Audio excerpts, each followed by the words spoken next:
திங்கள் சூடிய நாதனே, கங்கை நாடிய வேதனே, மங்கை கூடிய மகனே, ஆக்கும் போதில் அவன் பிரம்மனே, காக்கும் போதில் அவன் விஷ்ணுவே, நீக்கும் போதில் அவன் ருத்ரனே. ஈசனடி போற்றி, எந்தையடி போற்றி, தேசனடி போற்றி, சிவன் சேவடி போற்றி, நேயத்தே நின்ற நிமலனடி போற்றி, மாய பிறப்பிறக்கும் மன்னனடி போற்றி, சீரார் பெருந்துரை நம் தேவனடி போற்றி, ஆராத இன்பம் அருளும் மலை போற்றி. சிவசிவ. நீ காட்டிய திசையில் என் பயணம், நீ நோக்கிய திசையில் என் பணி. ஓம் நமக் சிவாய. என்னம்மா ரிஷபராசிக்கு வாழ்நாள் ரகசியம்னு சொல்லிட்டு தலைப்பு போட்டுட்டு நீ என்னமோ உளறிட்டு இருக்க அப்படின்னு நினைச்சிடுறீங்களா? இல்லை ஏதோ நீ வழிபாடு செஞ்சுட்டு இருக்கன்னு நினைக்கிறீங்களா? ஆமாங்க, எல்லாம் வல்ல இறைவனான எம்பெருமான் ஈசனை வணங்கிதான் இந்த பதிவை நான் பேசிக்கிட்டு இருக்கேன். இந்த பதிவை நான் பேசுறதுக்கும் இந்த பதிவை நீங்க கேட்கறதுக்குமே சிவபெருமானுடைய அனுகிரகம் கண்டிப்பா நமக்கு இருக்கணும். சிவசிவானி எங்கேயாச்சும் வந்துட்டு ஒளி உங்களுடைய காது கேட்டுச்சுனாக்க அந்த சமயத்துல சிவபெருமான் உங்க பக்கத்துல இருக்காருங்கிறது உண்மை. ஓம் நமக் சிவாய. இந்த பதிவை பார்க்கறதுக்கு முன்னாடி நான் ஏன் சிவபெருமானை பத்தி பேசுறேன்? ரிஷபராசிக்கும் சிவபெருமானுக்கும் அப்படி ஒரு பந்தம் இருக்கு. உடைய அதிபதி சுக்கிரனா இருக்கலாம், ஆனா உங்களுடைய ராசி சின்னம் என்ன? நந்தி தேவர் தானே, காளை தானே, காளமாடு தானே. அது சிவபெருமானுடைய பர்சனல் செக்ரட்டரி தானே. சிவபெருமான் கிட்ட நீங்க ஒரு வரம் வாங்கணும், சிவபெருமான் கிட்ட ஏதாவது நமக்காக நம்ம வைக்கக்கூடிய வேண்டுதல் போய் சேரணும் அப்படின்னா நந்தி தேவர் மனசு வைக்கணும் இல்லையா? ஸோ உயர்வான பெரிய பெரிய ஆளுங்களை பார்க்கணும்னாக்கா அவங்களுக்குன்னு ஒரு ஆள் வச்சிருப்பாங்க இல்லையா? ஏன்னா எல்லாரும் பார்க்க முடியாது. அது போலதான் நந்தி தேவருடைய வழிபாடு நமக்கு சிவபெருமான் கிட்ட கொண்டு போய் நம்மளுடைய கோரிக்கைகளை சேர்க்கும். அது ஒரு புறம் இருக்கட்டும். இப்போ பிறவிலேயே சிவபெருமானுடைய அனுகிரகம் இருக்குன்னு நான் சொல்லிட்டேன். அப்படி தெய்வ அனுகிரகத்தோட ரிஷபராசி பிறந்திருந்தா நாங்க ஏன் இவ்வளோ அசிங்கப்படுறோம்? மாடு அடி வாங்குற மாதிரி, மாடு உழைக்கிற மாதிரி, மாடு பார்த்தனாக்க எதுவுமே பண்ணாம அப்படியே இருக்கிற மாதிரி எங்க வாழ்க்கை ஏன் இப்படி அலை மோதுது? கஷ்டங்களால ஏன் நான் கண்ணீர் வடிச்சிட்டு இருக்கேன்? எனக்குன்னு யார் இருக்கா? நான் எங்க போய் நிக்க? எல்லாருடைய மனசுக்கும் நான் அவங்க கஷ்டப்படக்கூடாது, அவங்களுக்கு இப்படிதான் இருக்கணும், இது இப்படி போகணும்னு சொல்லிட்டு பார்த்து பார்த்து எல்லாருக்குமே நான் நல்லவங்களா இருக்கணுன்ற காரணத்துக்காகவே உழைச்சனே. ஏன் நல்லவங்களா இருக்கணுன்றதுக்காண்டி கிடையாது, எல்லாரும் நல்லா இருக்கணுன்றதுக்காண்டி நான் உழைச்சனே. எனக்கு ஏன் இவ்வளோ சோதனை கொடுக்குற? பேசாம இதற்கு நீ என்னை படைக்காமலே இருந்திருக்கலாமே கடவுளே. அப்படி சொல்லக்கூடிய அளவுக்கு வெளியில சொல்ல முடியாத பெரிய ஒரு மலையை தூக்கி நெஞ்சில வச்சா எப்படி இருக்கும்? அவ்வளோ பாரம் சுமந்துகிட்டு இருக்கக்கூடிய ரிஷபராசிக்காரர்களுக்கு. இப்போ நம்ம பொதுவாகவே எல்லாருக்கும் என்ன தெரியுமா தோணும்? இப்போ யாராவது ஒருத்தவங்க உன்னை பத்தி எனக்கு தெரியும்பா அப்படின்னு சொல்லிட்டாவே, என்னப்பா உனக்கு என்னை பத்தி தெரியும்னு யோசிப்போம். ஒரு சில நீ ரொம்ப கஷ்டத்துல இருக்கல்ல அப்படி தெரியாம ஒரு மாதிரி அவங்க சொல்லிட்டாவே நமக்கு உனக்கு எப்படி தெரியும் அப்படின்னு உட்காந்துருவோம். ஆனா நம்ம பொதுவாகவே மனுஷங்கள் நம்ம இல்லையா, நமக்கு என்ன தோணும்னா நம்மளை பத்தி மற்றவங்க தெரிஞ்சுக்கணும்னு தோணும். அதை விட பெருசு என்னன்னாக்கா, நம்ம வாழ்க்கையில அடுத்தடுத்து என்ன நடக்க போகுதுன்னு யாராவது சொல்லிட மாட்டாங்களா? இல்லை இது நாள் வரைக்கும் ஏன் எனக்கு இந்த கஷ்டம் நடந்துச்சுன்னு சொல்லிட மாட்டாங்களா? இது உண்மை. அதுதான் ஜோதிடம் சொல்லுது. இது நாள் வரைக்கும் உனக்கு ஏன் மாதிரி நடந்துச்சு, இப்போ ஏன் இப்படி நடந்துட்டு இருக்கு, இனி வரக்கூடிய காலங்களில் உனக்கு எந்த மாதிரியான விஷயங்கள் நடக்கும். இது ஜாதக கட்டத்தை வச்சு எங்களை போன்ற ஜோதிடர்கள் கணிக்கக்கூடியது. ஜாதக கட்டம்ங்கிறது 12 கட்டம், 12 ராசிக்கு உண்டான கட்டம். அது லக்னத்திலிருந்து நமக்கு கணக்கு வரும். 12 பாவகம் அப்படின்னு சொல்லுவோம். ஸோ 12 பாவகத்தை பொறுத்து தான் உங்களுடைய வாழ்க்கையின் சுழற்சியே இருக்கு. அப்பப்போ இந்த குரு பயிற்சி, சனி பயிற்சி, ராகு பயிற்சி, புதன் பயிற்சி, செவ்வாய் பயிற்சின்னு சொல்லிட்டு இந்த மாதிரி கிரகங்களுடைய இடமாற்றம், இதை வச்சு சில நேரங்களில் பலன்கள் வேறுபாடு ஆகும். ஆனால் இப்போ நீங்க தெரிஞ்சுக்க வேண்டியது என்ன? ரிஷப ராசிக்காரங்க தெரிஞ்சுக்க வேண்டியது என்ன? உங்க வாழ்க்கையினுடைய ஒட்டுமொத்த ஜோதிட ரகசியத்தை தெரிஞ்சுக்க போறீங்க. அது அப்போ எவ்வளோ பெரிய விஷயம். ஸோ கண்டிப்பாக நீங்கள் உங்கள் சிவனை வணங்குங்க. ஓம் நமக் சிவாய அப்படின்னு வணங்கிட்டு, என் வாழ்க்கையில் இருக்கக்கூடிய துன்பங்கள் ஒட்டுமொத்தமாக விலகணும், என்னுடைய உழைப்பால் நான் முன்னேறணும், எனக்கான வாய்ப்பை கொடுங்க, வாழ்க்கையை வாழ வழிகாட்டுங்கன்னு வேண்டிக்கிட்டு இந்த பதிவை கேளுங்க. சத்தியமா இந்த பதிவு உங்க மனதுக்குள்ள இருக்கக்கூடிய கேள்விகளுக்கு எல்லாத்துக்கும் விளக்கம் கொடுக்கும். ரிஷபம், உங்களை பொறுத்த வரைக்கும் ரிஷப ராசி அப்படிங்கிறது பூமி தத்துவம். எப்படி பூமி வந்து நிலையானதா இருக்கோ அது போன்றவங்க நீங்க. நிலைத்தன்மை, பிடிவாதம் இருக்கு, ஒரு சிந்தனையில பக்குவம் இருக்கு, பொறுமைசாலிங்க, பொருளாதாரத்துல ஆசை அதிகம், நமக்கு நிறைய பணம் சம்பாதிக்கணும், நல்லா மேலே வந்துடணும், நம்ம சுற்றி இருக்க எல்லாரையும் நல்லா பார்த்துக்கணும்னு நினைப்பாங்க. ஆசைப்படுறாங்க அப்படின்னா அது எல்லாமே தனக்காகன்னு கிடையாது. ஆசைகள் எல்லாமே அனைவருக்கும் எல்லாமே நம்ம பார்த்துக்கலாம் அப்படின்ற ஒரு எண்ண ஓட்டம். உங்களுடைய ஆட்சி அதிபதி சுக்கிரன். சுக்கிரன் அப்படின்னாவே அழகு, கலை, இசை, வாழ்க்கை, சுகவிலாசம். ஒரு மனுஷன் நல்லா இருக்கிறதுக்கு ஒட்டுமொத்த காரணக்கர்த்தாவ சுக்கிரன். பொருள் சேமிக்கிறதுக்கு இவர் தான் வேணும். ஸோ இவர் வந்து ஒருத்தங்களுக்கு ஜாதகத்தை நல்லா இருந்தா எல்லா விதங்கள்லையுமே சிறப்பா இருப்பாங்க. இவ்வளோ மாதிரி ஒரு வாழ்க்கை யாருக்குடா அமையும், எவ்வளோ சந்தோஷமா இருக்கான் பாரு அப்படின்ற அளவுக்கு. உங்களை பொறுத்த குழந்தை பருவம் எப்படி இருக்கும்? மெதுவான வளர்ச்சி. எதுவுமே வந்து பார்த்தீங்கன்னாக்கா சீக்கிரமா உங்களுக்கு கிடைக்காது. கல்வி பக்குவத்திலேயே பொருளாதார பக்கம் போயிடுவீங்க. அறிவியல், கலை சார்ந்த விஷயங்கள்ல ஆர்வம் அதிகம். பெற்றோரிய ஆதரவு நல்லபடியா இருக்கும். சிலருக்கு வந்து தந்தை பக்கம் மட்டும் கொஞ்சம் சிரமம் இருக்கும். பிடிவாத முயற்சி, கொஞ்சம் கஷ்டப்பட்டு படிப்பீங்க, நல்ல நிலையுமே அடைவீங்க. என்ஜினியரிங்கு, கலை, வணிகம், இசை, மருத்துவம், உத்தியோகம் இந்த மாதிரியான துறைகளில் அதிகமாக ரிஷபராசிகாரர்கள் வருவீங்க. இப்போ நான் சொன்னக்கூடிய விஷயங்களை சார்ந்த உடைய தொழிலுமே இருக்கும். அதுபோல் நட்பு வட்டம் அப்படிங்கிறது ரொம்ப பெருசு. ஆனால் அவங்க மனசுக்கு நெருக்கமான நண்பர்களை விரல விட்டு எண்ணிடலாம், ரொம்ப குறைவு. பெரும்பாலும் ரிஷபம் வந்து எல்லாரையுமே நண்பர்களாக பாவிக்கும். ஆனால் எந்த நண்பர்களும் இவங்களுக்கு உண்மையாக இருக்க மாட்டாங்க. இப்போ இவங்க வாழ்க்கையில சில சிக்கல்களை சந்திச்சிருந்தாலும், இப்போ கடுமையான கடன் பிரச்சனை மாட்டி இருந்தாலும், பொருளாதார ரீதியா, உறவுகள் ரீதியா ஏதாவது சிக்கல்களை சந்திச்சிருந்தால் அது நட்பு ரீதியா தான் இவங்களுக்கு ஆரம்பம் இருக்கும், முடிவுமே அது கூட இருக்கும். ஆனா நீங்க சுத்தி வளைச்சு யோசிச்சு பார்த்தீங்கன்னா நம்ம வாழ்க்கையில இப்ப இருக்கக்கூடிய பிரச்சனைக்கு எங்கடா வந்துட்டு யாராதான் காரணம்னு யோசிச்சீங்கன்னா நட்பு தான் வந்து நிற்கும். அதே போல் தொழில், பொருளாதாரத்தை பொறுத்தவரைக்கும் ரிஷபராசிக்கு எப்பவுமே பணம், சொத்து சேர ஆசை அதிகம். தொழில் பக்கம் சின்னதாக ஆரம்பித்தாலும் காலப்போக்கில் நிலச்ச பெரிய நிலைக்கு வரணுங்கிறது கண்டிப்பாக யோகம் இருக்குது. வங்கி, கலை, அழகு சாதனங்கள், இசை, வேளாண்மை, ரியல் எஸ்டேட்டு, கைவினை, நிதி தொடர்பான துறைகளில், அரசாங்கம் இவைகளில் உங்களுக்கு முன்னேற்றம் அதிகம். ஏன் அரசியல்வாதிகளாக, உயர் அதிகாரிகளாக, பெரிய தொழிலதிபர்களாக கூட இந்த ராசியில் பிறந்தவங்க வர்றதுக்கு வாய்ப்பு இருக்குது. குடும்பம் மற்றும் திருமணத்தை பொறுத்த வரைக்கும் குழந்தைகள் மேலே ரொம்ப பாசம், பெற்றோர், வாழ்க்கை துணை, பிள்ளைகள் மீது அதிக அக்கறை கொண்டவங்க. திருமண வாழ்க்கை பொதுவாக சுகமானதாக அமையும். வாழ்க்கை துணை வந்து அழகா இருப்பாங்க, நல்ல குணமுடையவர்களாக இருப்பாங்க. சிலருக்கு வந்து ஆரம்ப காலத்துல தம்பதியில பொறுத்து சின்ன சின்ன தடை, கருத்து வேறுபாடுகள் வரும், ஓகேங்களா? ஆனா அது வந்து நிலைச்சிருக்கும், உறவு வந்து பிரியாது. 40 வயசுக்கு மேல பெரும்பாலும் நிலையான நிலை வரும். சொத்து ரீதியா நல்ல வளர்ச்சி இருக்கும், குடும்பத்துல அமைதி கிடைக்கும். 50 to 60க்கு மேல பெரும் உயர்வு, பேரு புகழோட வாழ முடியும். வயதான காலத்துல ஆத்மீக ஆர்வம், அதாவது ஆன்மீக ஆர்வம் அதிகமாகும், குடும்ப பந்தம் அப்படிங்கிறது அதிகமாகும்.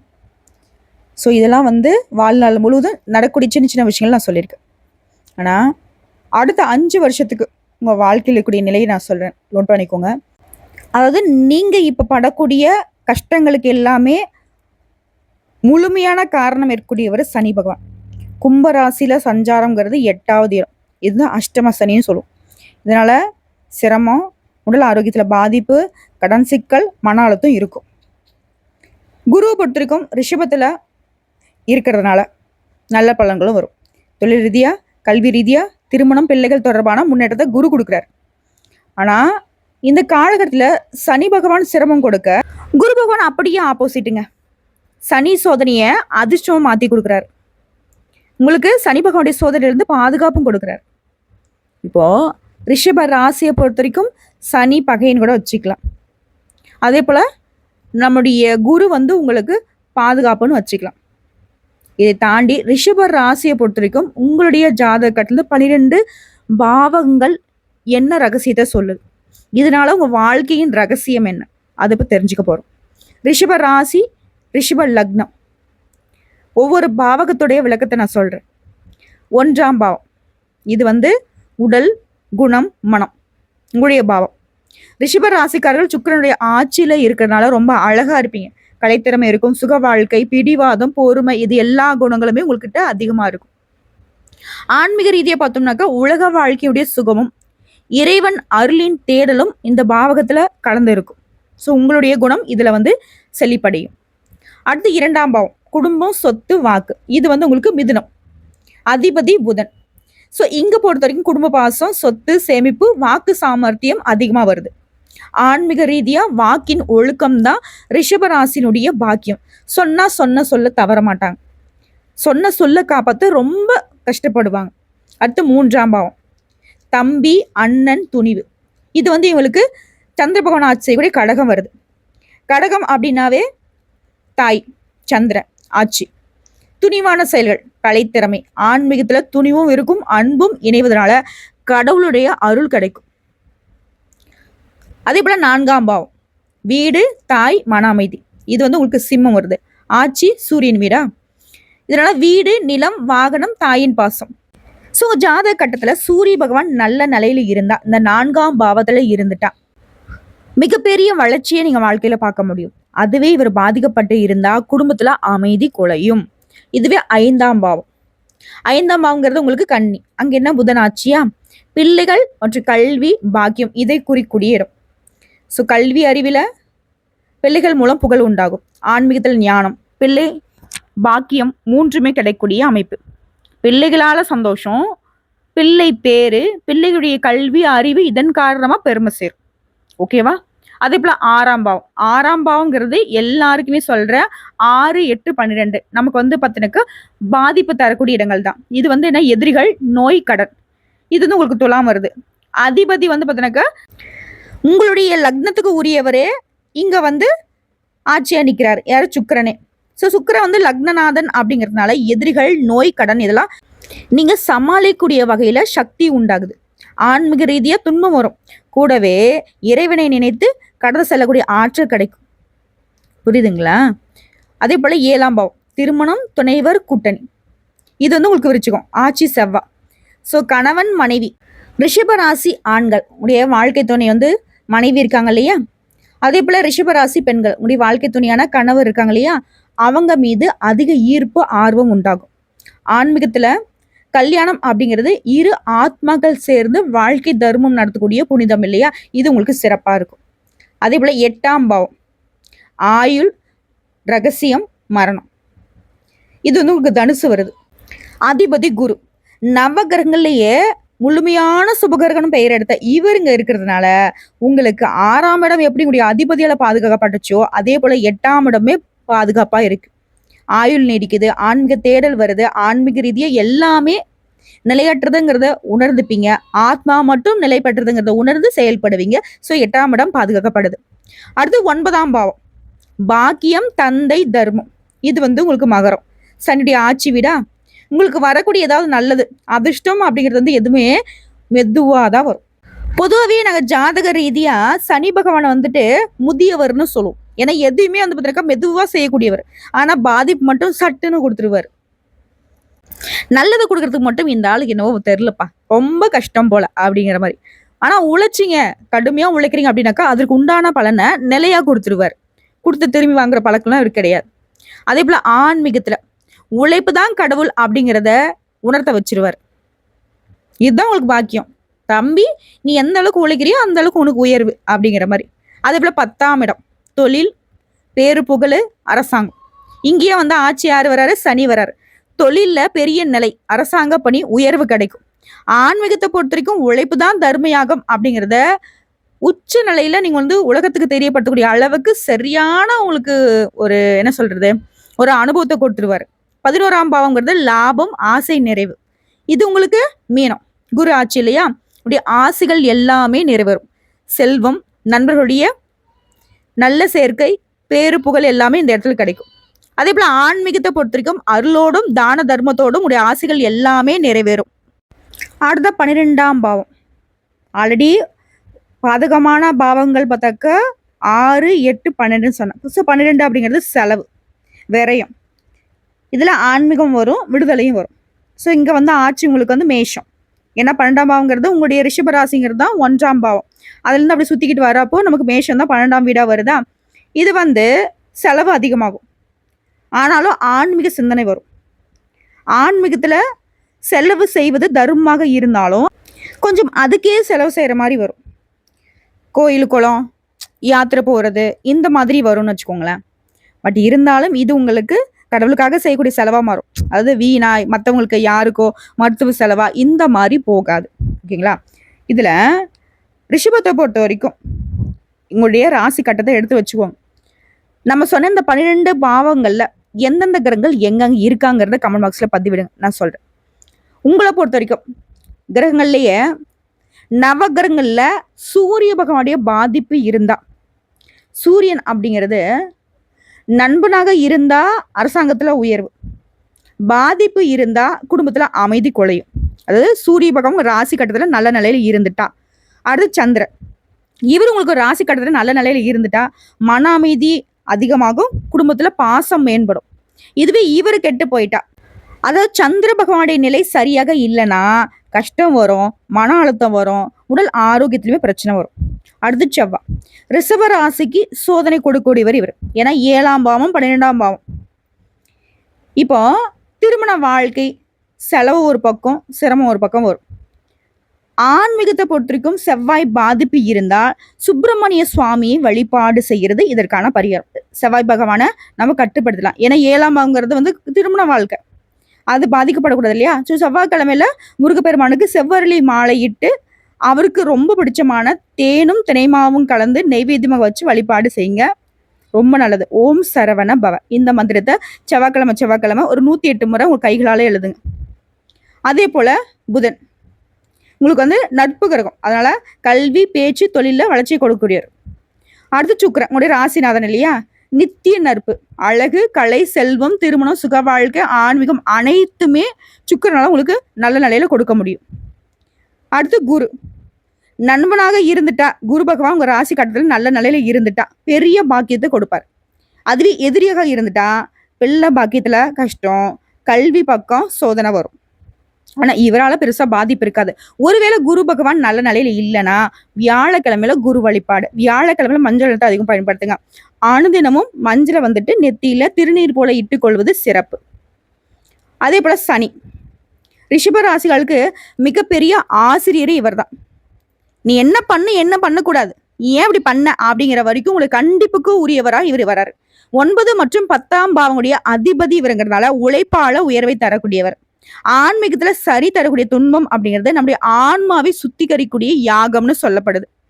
இவர் கொடுக்கக்கூடிய சோதனை நீ கஷ்டம்னு எடுத்துக்காதீங்க, அது உங்களுக்கு பல வருடங்களுக்கு உங்களுடைய வாழ்க்கைக்கான அடிப்படை அப்படிங்கிறத புரிஞ்சுக்கோங்க.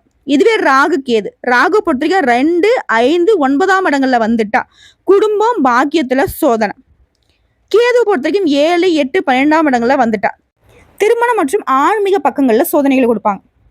இதோட இவங்களுடைய பாதிப்பை நம்ம சரி கட்டணும்னு நினைச்சிட்டீங்கன்னா ஆன்மீக ரீதியா வெள்ளிக்கிழமையில ராகு கால வேலையில துர்க்கை அம்மனுடைய சன்னதியில நல்லெண்ணெய் ஊற்றி எலுமிச்சை தோல் இருக்கு இல்லைங்களா, எலுமிச்சை தீபம் ஏற்றுவதால உங்களுடைய சங்கடங்களுக்கு அந்த துர்க்கை அம்மன் பொறுப்பேற்பாங்க. உங்களுடைய சோதனைகளை எல்லாமே நல்ல வகையில மாற்றி கொடுப்பாங்க. ராகுடைய பாதிப்பை உங்களை நெருங்காமல் பாதுகாத்து நிற்பாள். இப்போ ரிஷப ராசியை பொறுத்த வரைக்கும் உண்மை தன்மையை தெரிஞ்சுக்கோங்க. உங்களுடைய நட்பு கிரகம்ங்கிறது சுக்கிரன், புதன், சனி, இவங்களாம் அதிகம் உதவி செய்வாங்க. சனி பகவான் சோதனை கொடுப்பாரை தவிர்த்து உங்களை ஒரு நாளும் தோத்து போக விட மாட்டார், அது மாதிரி தெரிஞ்சுக்கோங்க. சோதனை தரக்கூடிய கிரகம் பார்த்தீங்கன்னா செவ்வாய், சூரியன்.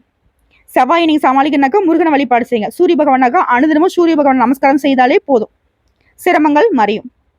அதே போல ராகேது, அதுக்கு துர்க்கை வழிபாடு செய்யுங்கன்னு சொல்லியாச்சு. இதுல ஆன்மீக ரீதியா உங்களுக்கான பரிகாரம் சொல்ற கேட்டுக்கோங்க. சுக்கிரன் உங்களுக்கு அதிபதியா இருக்கிறதுனால நல்ல வாழ்க்கைலாம் இருக்கும், ஆனா சுகபோகங்கள் அப்படிங்கிறது உங்களுக்கு கேள்விக்குறியா வர்றதுக்கு பொருளாதார ரீதியா சிக்கல்களை நீங்க சந்திச்சிட்டு இருப்பீங்க. பெரும்பாலும் ரிஷபராசிக்காரங்க இப்போ கரண்ட் சுச்சுவேஷன் என்னன்னாக்கா 10 பைசா கையில் இல்லாத ஒரு பரதேசி வாழ்க்கை தான் உங்களுக்கு இப்போ இருக்கும். இது இல்லைன்னு உங்களால் மறுக்கவே முடியாது. ஏன்னா அது எல்லாரும் சுக்கிரன் நல்லா இருந்தா நல்லா பணக்கார வாழ்க்கை வாழ்வாங்க அப்படின்னு சொல்லுவாங்க இல்லையா. கடன் பிரச்சனை கழுத்தை நெரிக்கக்கூடிய சமயத்தில் இருப்பீங்க. இதெல்லாம் சரி கட்டுனாக்கா வெள்ளிக்கிழமைகள் தோறும் விரதம் இருக்கிறது சிறப்பு. அதே போல லக்ஷ்மி தேவிக்கு பூஜைகள் பண்றதும் ரொம்ப புண்ணியம் உங்களுக்கு. வெள்ளிக்கிழமையில வெண்மை நிறத்தை அதிகமாக பயன்படுத்துங்க. அதே போல் செவ்வாய்க்கிழமையில் முருகப்பெருமனை வழிபாடு செய்யுங்க. சனி பகவானுடைய பாதிப்புக்குரிய சனிக்கிழமைகளில் எல் தீபம் ஏற்றுது, பசு மாடுகளுக்கு உணவளித்து பசு மாட்டுக்கு சேவை செய்வது, இதெல்லாம் ரொம்ப சிறப்பு. அதே போல் ராகு கேதுவுக்காக சர்பதோஷ நிவாரண பூஜை பண்ணுங்க. காளி வழிபாடு, நாகராஜர் வழிபாடு உங்களுக்கு இந்த ராகு கேதுடைய பாதிப்பை தடுத்து கொடுக்கும். அதே போல் மன அமைதி கிடைக்கணும், ஆன்மீகத்தில் தெய்வத்துடைய அருள் நமக்கு பரிபூர்ணம் நடஞ்சிருக்கணும்னாக்க உங்கள் வாழ்க்கையில் முன்னேற்றத்துக்குமே ஓம் நமோ நாராயணா, ஓம் நமக் சிவாய, அரியையும் சிவனையும் ஒரு சேர வழிபாடு செய்யும். இது அனுதினமும் செய்யறது இன்னும் பெரும் புண்ணியத்தை சேர்க்கும் உங்களுக்கு. மொத்தத்தில் ரிஷபராசியை பொறுத்திருக்கும் ஒரு வாழ்க்கை நிலைங்கிறது மெதுவாக உயரும். அதில் ஆன்மீகம் பொருளாதாரம் இரண்டிலுமே வெற்றி கொடுக்கும். சனி பகவான் சோதனை கொடுத்தாலும் இறுதியில் உங்களுடைய உயர்வுக்கு அவர் தான் உறுதி கொடுக்குறாரு. திரும்பவும் சொல்கிறேங்க, உங்களுடைய ஜாதக கட்டத்தை எடுத்துக்கோங்க.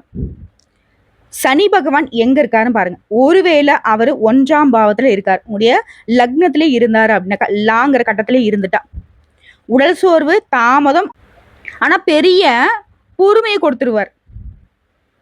இங்க வாங்கின அடிக்கு பின்னாடி எப்பேற்பட்ட அடி வந்தாலும் நீங்க தாங்கி நிற்பீங்க. இது பார்த்தீங்கன்னாக்கா உழைப்பு தான் இறைவன், உழைப்பால மட்டும்தான் உனக்கு உயர்வு உண்டுங்கிறத உறுதிப்படுத்திடுவார். எங்களுக்கெல்லாம் பார்க்க தெரியலையமானலாம் கேட்டுறாதீங்க. லா எந்த கட்டம் இருக்கோ அது 1ஆம் கட்டம். அங்கே சனி பகவான் இருக்காரா பார்த்துக்கோங்க. அதற்கு அடுத்து ஓகேங்களா, அது 2ஆம் கட்டம் 3ஆம் கட்டங்கிறது உங்களுக்கு கணக்கு. இப்போ நீங்களே ஜோதிடங்க, உங்களுடைய ஜாதகத்தை நீங்களே பார்க்க போறீங்க. ஏதோ கஷ்டம் வருதுங்கிறதுக்கு முதல்ல தீர்வு தெரியணும் இல்லையா, ஏன்னா நமக்கு இந்த கஷ்டங்கிறது தெரிஞ்சுக்கோங்க. அடுத்து 2ஆம் பாவம். ஒருவேளை சனி பகவான் உங்க ராசி கட்டத்தில் 2ஆம் பாவத்தில் இருந்துட்டாரு அப்படின்னா குடும்ப சோதனை, பணம் சேர்க்க தாமதமாகும். ஆனால் உங்களுடைய வாக்கு சுத்தமாயிடும், தான தர்மம் பண்ணுவீங்க. 3ஆம் பாவத்தில் சனி இருக்காரு அப்படின்னாக்கா துணிவு, உடன்பிறப்புகள் உங்களுக்கு ஆதரவாக இருப்பாங்க. துணிவாக நிறைய செயல்பாடுகளை செஞ்சு முடிப்பீங்க. அடுத்து 4ஆம் பாவம். ஸோ 3ஆம் பாவத்தில் இருந்துட்டாக்க நல்லது தான். வீடு, தாய், சோதனை, மன அழுத்தம். 4ஆம் இடங்கிறதா துன்பம் இருக்கும், ஆனால் ஆன்மீக ரீதியாக கடவுள் அருள் உங்களை பாதுகாக்கும். 5ஆம் பாவம் கல்வி, பிள்ளை, சிரமம். பிள்ளை பாக்கியத்தில் கர்ம பலன்களுக்கு ஏற்ப உங்களுக்கு முன்னேற்றம் உண்டு. அடுத்து 6ஆம் பாவம் எதிரிகளை வெல்லுவீங்க, வெற்றி உண்டு, உழைப்பால வெற்றி. 6ஆம் இடத்துல சனி பகவான் இருந்துட்டா உங்களுக்கு இது சிறப்புங்க. அடுத்து 7ஆம் பாவம். இப்போ ஒரு டவுட் வரும் ரிஷபத்திற்கு, ஏமா இப்போதான் 6, 8, 12 பார்த்தீங்கன்னாக்கா நமக்கு அவ்வளோவா சரியான பலன் கொடுக்காதுன்னு சொன்னீங்க. சொன்னது கரெக்ட் தான். 6ங்கிறது ஆல்ரெடி நமக்கு பாதிப்பு. அந்த இடத்துல நமக்கு சோதனை கொடுக்குறீர் வந்தால் என்ன பண்ணுவார், அப்படியே கொஞ்சம் ஒரு மாதிரி கன்ஃபியூஸ் ஆகி நமக்கு நல்லது பண்ணிட்டு போகிறார், வெற்றி. அடுத்து 7ஆம் பாவம் திருமணத்தில் சிரமம், ஆனால் நிலைத்த துணையாக இருப்பாங்க. யாரு, சனி பகவான் 7ஆம் இடத்துல இருந்துட்டா தம்பதி தர்மம் நிலைக்கும். அடுத்து 8ஆம் பாவம். 8ஆம் பாவம் ஆயுள் சோதனை, மறைவு பிரச்சனை, ஆன்ம சுத்திகரிப்பு, நிறைய சோதிப்பார். அந்த சோதனைக்கு அப்புறம் பார்த்தீங்கன்னாக்கா நீங்கள் பெரிய ஞானி ஆயிடுவீங்க. அடுத்து 9ஆம் பாவம். அங்கே சனி பகவான் இருந்துட்டா பாக்கியத்தில் தாமதம், ஆனால் இறுதியில் உயர் உண்டு. கர்ம பாக்கியம், நீங்கள் செஞ்ச நல்லதுக்கும் கெட்டதுக்கும் தகுந்த மாதிரி பலன் தந்துருவார். 10ஆம் பாவத்தில் ஒரு வேளை இருந்துட்டா அப்படின்னாக்கா ஆல்ரெடி இவர் என்ன தொழில்காரகன் இல்லையா. ஸோ 10ஆம் பாவங்கிறது தொழில சொல்லக்கூடிய இடம். தொழிலில் பெரிய நிலையை அடைவீங்க, உழைப்பால பெரிய வெற்றி உண்டு. அடுத்து 11ஆம் பாவம் ஆசைகள் நிறைவேறும். 11ஆம் பாவத்தில் சனி பகவான் இருந்துட்டா நட்பு, லாபம், தர்ம பலன் கிடைக்கும். 12ஆம் பாவம் செலவு, வெளிநாட்டு வேலை, ஆன்மீகம். ஸோ மோட்ச பாதை. இதுவே ராகு 1ஆம் இடத்துல இருந்துட்டாக்க ஆட்சி, ஆசை, வெளிநாட்டு தாக்கம், ஆத்ம மாயையில சோதிக்கப்படுவீங்க. 2ஆம் பாவம் குடும்ப சண்டை, வாக்கு பிரச்சனை, வாக்கு தர்மம் தேவை. 3ஆம் பாவம் துணிவு, திடீர் வெற்றி. துணிவு தான் கர்மத்துக்கான பலன். 4ஆம் பாவத்தில் இருந்துட்டாக்க வீடு, வீட்டில் சிக்கல், தாய் பாசத்தில் நமக்கு கவலை, பாச சோதனை அதிகமாக சந்திப்பீங்க. 5ஆம் பாவத்தில் இருந்துட்டாக்க கல்வி, பிள்ளை, சிரமம், அறிவு சுத்திகரிப்பு நடக்கும். ரொம்ப கஷ்டப்பட்டு படிப்பீங்க, ஆனால் ரொம்ப திறமசாலியாக வந்துடுவீங்க.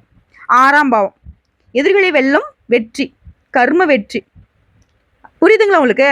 இப்போ சனி, ராகு, கேதுலாம் நமக்கு சோதனை தரக்கூடியவங்க. அவங்க 6ஆம் இடத்துக்கு வந்தால் 6, 8, 12ஆம் இடங்கிறது நமக்கு பெருசாக சப்போர்ட் பண்ணாத இடம்னு தெரிஞ்சாச்சு. அந்த இடத்துக்கு எதிரியோட வீட்டுக்கு வரப்ப என்ன பண்ணுவாங்க, அவங்க ரொம்ப சிறப்பாக சிரிச்சு பேசி நீ அப்படியா நான் இப்படியா அப்படிங்கிற மாதிரி வச்சுக்கோங்களேன்.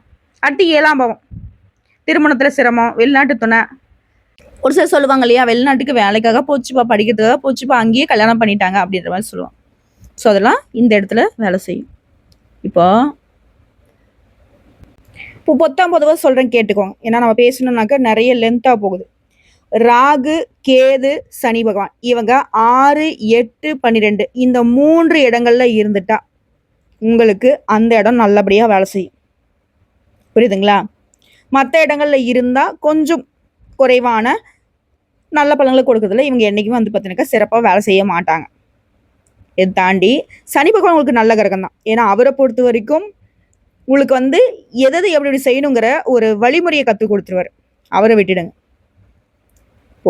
பொதுவாக சொல்கிறேன், சனி மெதுவாக சோதிச்சு இறுதியில் உங்களை ரொம்ப உயர்த்தி பிடிப்பார். கர்ம குருவாக செயல்படுவார். உடைய நல்லது கெட்டது இது வந்து தீவிரமாக ஆராய்ச்சி பண்ணி உங்களுக்கு புரிய வச்சு எது நிலச்சிருக்கும் எது நிலை இல்லாதுங்கிறத தெரிய வச்சிருவார். ராகுவை பொறுத்தவரைக்கும் மாயையில சோதனை, வேகமாக உயர கொடுப்பான், திடீர்னு பிடிச்சி கீழே தள்ளி வீழ்ச்சி கொடுத்துருவான். அதனால ராகுவை பொறுத்த வரைக்கும் கவனமாக இருக்கும். அடுத்து கேது, இருந்தாலும் ஒன்றும் பண்ண மாட்டாருங்க. எல்லாத்தையும் நீ வந்து இழக்கிற மாதிரி தியாகத்தை கற்றுக் கொடுத்துருவாரு. இந்தா உனக்கு என்ன வேணுமோ எடுத்துக்கோ, என் உசுரை கூட தர அப்படிங்கிற மாதிரி ஒரு நிலையை கொடுத்துருவாரு. ஆன்மீக பாதைக்கு தள்ளுவார். இப்போ முற்றும் துறந்தவர்கள் தான் முனிவர்கள் இல்லையா? அப்படி எதை பத்தியுமே ஒரு கேர் இல்லாத மாதிரி எல்லாத்தையும் விட்டுட்டு எங்கேயாச்சும் போயிடலான்னு சொல்லுவாங்க இல்லையா? அந்த நிலைக்கு தள்ளுறது கேது. ஸோ ராகு கேது தான் உங்களுக்கு எப்பவுமே கொஞ்சம் அப்படி.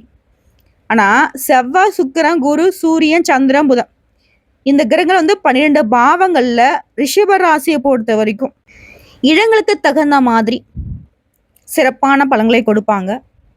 இதுல ஒரு ராசி கட்டத்திலேயே எந்த கிரகங்கள் சேர்ந்திருந்தா உங்களுக்கு சிறப்பான யோகம்ங்கிறத சொல்றேன். உங்களுடைய லக்னநாதன் இருக்காரு இல்லையா, சுக்கிரன், அவருடைய பலத்தை தெரிஞ்சுக்கோங்க. ரிஷப லக்னத்திற்கே லக்னநாதன் சுக்கிரன். சுக்கிரன் வந்து நல்ல நிலையில இருந்துட்டா அழகு, கலை, இசை, கல்வி, செல்வம், வாழ்க்கையில பேரு, புகழ் எல்லாமே சந்தோஷமா அமையும். பலவீனமா இருந்துட்டாக்க குடும்பத்துல சிரமம் வரும், காதல் வாழ்க்கை கசக்கும், திருமண வாழ்க்கையில சோதனை வரும், உடல் ஆரோக்கியத்துல குறைவு வரும். அதே போல தர்ம கர்மாதிபதி யோகம், 9ஆம் பாவம் அதிபதி சனி பிளஸ் 10ஆம் பாவ அதிபதியும் சனி ஒரே கிரகம் இல்லையா? இதை வந்து என்ன சொல்லுவேன்னாக்கா தர்ம கர்மாதிபதி அப்படின்னு சொல்லுவோம். இது வந்து யோகம்னு சொல்லுவோம். சனி நல்ல நிலையில இருந்தா வெறும் அரசாங்க பதவி, அதிகாரம், மக்களால செல்வாக்கு மதிக்கப்படுவீங்க, வாழ்க்கையில கர்ம பலம் கிடைக்கும், உலகளாவிய புகழ் கிடைக்கும். அதுவே சனி பகவான் கஷ்ட நிலையில இருந்துட்டா உங்களுக்கு வரக்கூடிய பாக்கியங்கள் தாமதமாகும், தொழில சோதனை வரும், உழைப்புக்கு பின்னாடி தான் வெற்றிங்கிறது வரும். ஆனா சனி பகவான் என்னைக்குமே ரிஷபத்தை வந்து கைவிட மாட்டார். அடுத்தது குரு சுக்கிர யோகம். குருங்கிறது ஞானம், தர்மம். அதாவது சுக்கிரன் குரு கூட சேர்ந்து இருந்தா செல்வம், கலை இல்லையே அவர் சுக்கிரன் நல்ல நிலையில இருந்துட்டா கல்வியால மிகப்பெரிய வளர்ச்சியை பார்ப்பீங்க, கலையில கொடி கட்டி பரப்பீங்க, ஆன்மீக ரீதியா நல்ல பெரிய ஞானிகளா மாறிவீங்க, பேரு புகழோட வளம் வருவீங்க, அரசாங்கத்துல ஆதரவு, உயர்ந்த பதவிகளில் உட்காருவீங்க. அதுவே எதிர்மறையா இருந்துட்டா ஆன்மீக சோதனை, குடும்பத்துல பிரச்சனை. அடுத்து சனி சுக்கிர யோகம். ரிஷப ராசிகளுக்கு சனிங்கிறது நட்பா இருப்பதால சனி பிளஸ் சுக்கிரன் இணைந்திருந்தால் நீண்ட உழைப்புக்கு பின்னாடி வெற்றி, வணிகம், சொத்து, தொழில மிகுந்த வளர்ச்சியை பார்க்கலாம். மக்கள்கிட்ட மதிப்பும் அரசியல் புகழும் கூடும். இதுவே ராகு சுக்கிரனுடைய சம்பந்தம் இருந்தா, ராகு சுக்கிரனோட இருந்தா வெளிநாட்டு பாக்கியம், கலை, திரைப்படம், இசை இது போன்ற துறைகளில் வெற்றி கிடைக்கும். ஆன்மீக ரீதியா மறைஞானம், மந்திர சக்தி, தந்திர சக்திலாம் கிடைக்கும். ஆனா கட்டுப்பாடு இல்லைன்னா ஆசைகள் அதிகமாகி பண சிக்கல் வரும். அடுத்தது கேது குரு சம்மதம் இருந்துட்டா, உங்களுடைய ஜாதக கட்டத்துல கேதுவும் குருவும் சேர்ந்து இருந்துட்டா ஆன்மீகம், யோக சக்தி, தியான பக்குவம், மந்திரத்துல சாதனம், வாழ்க்கையில அமைதி, சுய உணர்வு, நீங்க யாருங்கிற மாதிரி மற்றவங்க பலம் பலவீனத்தை அழகா கண்டுபிடிச்சிடுவீங்க. ஒருவேளை இவங்க 2 பேருடைய அமைப்பு பலவீனமா இருந்துட்டா மனக்குழப்பம் வரும், குடும்ப பக்கம் பிரச்சனை வரும்.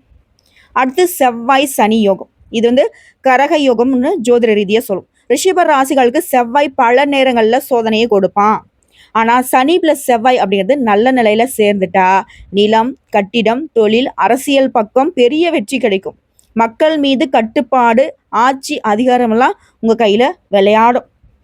ஆன்மீக ரீதியான உண்மைகள்னு பார்த்தோம்னா ரிஷப ராசிகளுக்கு சனி வந்து முக்கியத்துவம் கொடுக்கக்கூடியவர், அது கர்ம பலன்களை தரக்கூடியவர். சுக்கிர ஆசீர்வாதத்தால வாழ்க்கை முழுவதுமே செல்வமும் கீர்த்தியும் நிறைஞ்சிருக்கும். ராகு கேது ஆன்மீக சோதனைகளையும் மறை ஞானத்தையும் கொடுப்பாங்க. குரு நல்ல நிலையில இருந்தா தர்மம், பாக்கியம், குழந்தை பாக்கியம்லாம் கிடைக்கும். ஸோ இப்போ வரைக்கும் பார்த்தது ரிஷப ராசிகளுடைய ஒட்டுமொத்த வாழ்க்கை ரகசியம். எந்தெந்த கட்டங்களில் எந்தெந்த மாதிரியான பலன்கள் கிடைக்கும், எந்தெந்த கட்டங்களில் எந்தெந்த கிரகங்களுடைய சேர்க்கை இருந்தால் என்ன மாதிரியான பலன் அப்படிங்கிறத தெரிஞ்சுக்கிட்டோம்.